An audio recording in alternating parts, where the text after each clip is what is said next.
Om Shanti. Good morning. आज बाबा की बहुत अच्छी डेट है, 18 अगस्त, 18/8/2022 की वाणी। आज बाबा ने कहा, बेफिक्र बादशाह बनो। बेफिक्र, फिक्र जहां होगी वहां निश्चिंतता नहीं होगी। फिक्र चिंता का विषय है, और जहां फिक्र है वहां चिंताओं से फारिग नहीं हो सकते। ब्रह्मा बाबा को कितनी फिक्र थी। फिक्र अर्थात सभी बच्चों का देख रेख करना, सबकी संभाल करना, लेकिन चिंता नहीं थी। यज्ञ में आपने देखा 350-400 बच्चों की परवरिश करना, छोटे छोटे बच्चों की, जो 7 साल, 5 साल, 8 साल, 10 साल, 12 साल, 15 साल तक के बच्चे, और बाबा को कोई फिक्र नहीं, क्योंकि बाबा को ये निश्चय था कि बाप बैठा है। चिंता करने वाला वो बैठा है। जब मेरा बाप बैठा है तो बच्चों को चिंता करने की क्या आवश्यकता है। बाबा निश्चिंत रहते थे। घर में एक चुटकी आटा नहीं थी। बाबा ने कहा, आज बच्चे जलेबी खाएंगे, क्योंकि ब्रह्मा बाबा को उस बाप पर विश्वास था। बच्चे की चिंता, रचना की चिंता सदैव रचयिता करता है, रचना नहीं करती। पिता बच्चों की चिंता करते हैं, बच्चे नहीं करते पिता की चिंता। तो जब बाबा हमारा बैठा सर्वशक्तिवान, 1000 भुजाओं के साथ मेरे साथ है, चिंता किस बात की करे। चिंता तो उसकी होती जो अनहोनी चीज हो। बनी बनाई बन रही, अब कुछ बननी नहीं। सब बनी बनाई बन रही है, कोई नया तो हम कर ही नहीं रहे हैं। सब उसको हम रिपीट कर रहे हैं, कदम पे कदम रख रहे हैं, वरना अपना कदम तो कुछ नहीं उठा रहे। जो 5000 वर्ष पहले किए थे वो हो रहा है। किस बात की चिंता करें, फिक्र करें। बाबा कहते, बच्चे तुम तो बेफिक्र बादशाह हो। बेगमपुर के बादशाह हो। बेगमपुर वो जहां किसी भी प्रकार का गम नहीं, चिंता नहीं, फिक्र नहीं, सदा खुश मौज की दुनिया होगी। वो है देवताओं की दुनिया। लेकिन उस दुनिया में हम तब जाएंगे जब संगम युग पर फिक्र से, चिंताओं से, गम से निश्चिंत होंगे। संस्कार तो सब यहाँ ही धारण करनी है ना। देवताई संस्कार यहाँ धारण करेंगे, तभी तो सतयुग में चलेंगे ना। तो अभी हम सुनते हैं बाबा की वाणी। सार है मीठे बच्चे, तुम हो रूहानी सर्जन। तुम हो रूहानी सर्जन और प्रोफेसर। तुम्हें हॉस्पिटल कम यूनिवर्सिटी खोल, हॉस्पिटल कम यूनिवर्सिटी खोल अनेकों का कल्याण करना है। प्रश्न है, बाप भी धर्म स्थापन करते और अन्य धर्म स्थापक भी धर्म स्थापन करते। बाप भी धर्म स्थापन करते और अन्य धर्म स्थापक भी धर्म स्थापन करते। दोनों में अंतर क्या है? दोनों में अंतर क्या है? उत्तर है, बाप सिर्फ धर्म स्थापन करके वापस चले जाते। धर्म स्थापन करके वापस चले जाते, लेकिन अन्य धर्म स्थापक अपनी प्रारब्ध बनाकर जाते हैं। धर्म स्थापक और बाप में यही फर्क है। बाप अपनी प्रारब्ध नहीं बनाते, बाबा को जरूरत ही नहीं है ना। अगर बाप भी अपनी प्रारब्ध बनाए तो उन्हें भी कोई पुरुषार्थ कराने वाला चाहिए। उनका कोई माता पिता नहीं, कोई गुरु शिक्षक नहीं। अगर प्रारब्ध बनाए तो उनसे ऊंचा तो कोई चाहिए ना, सिखाने वाला कोई तो चाहिए ना। बाप कहते, मुझे बादशाही नहीं करनी, मुझे तुम्हारा सत्युग का राज्य भाग नहीं चाहिए, मैं भी फंस जाऊंगा। मुझे बादशाही नहीं करनी है।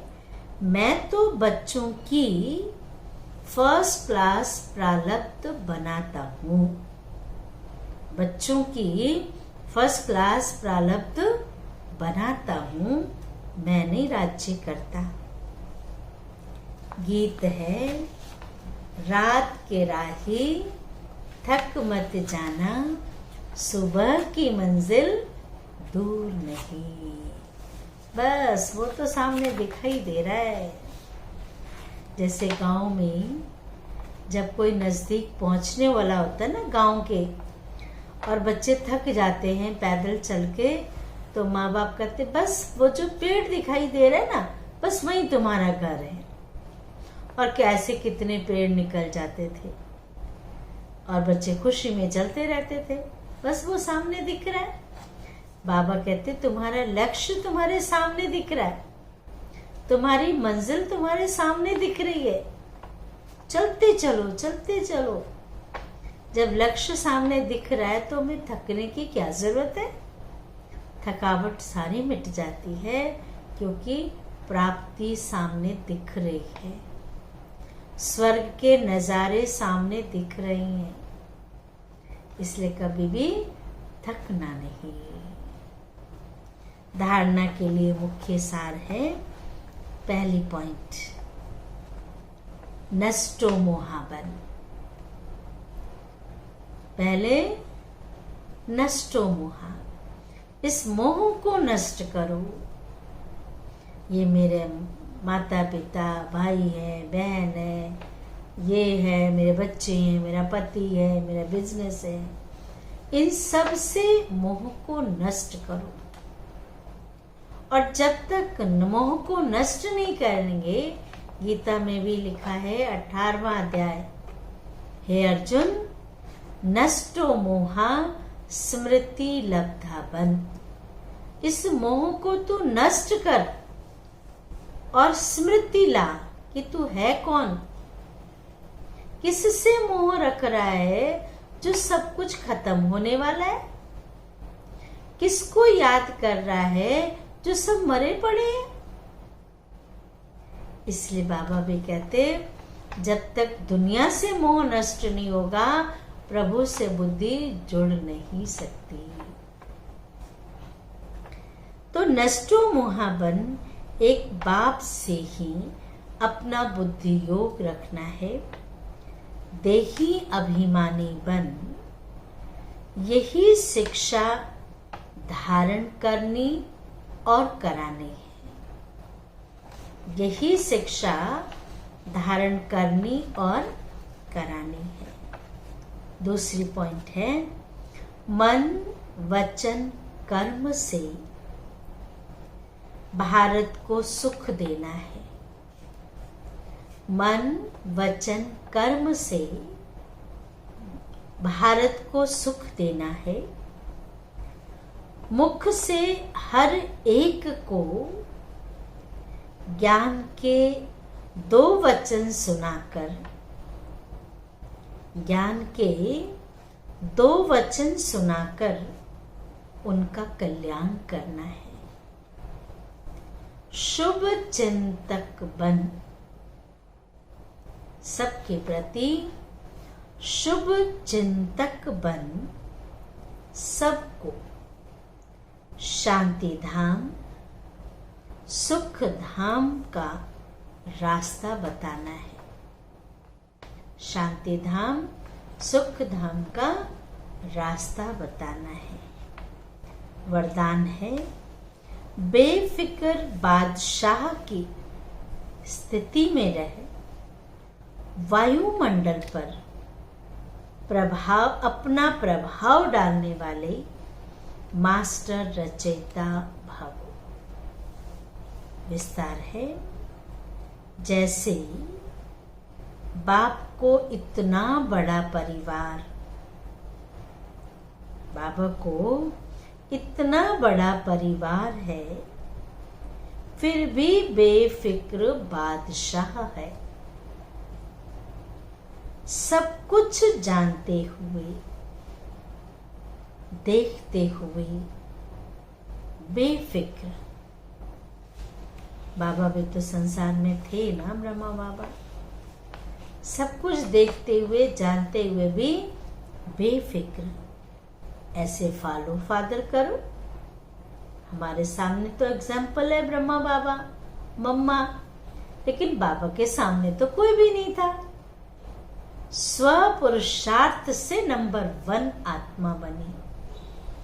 ऐसे हमें भी बाप को फॉलो करना है।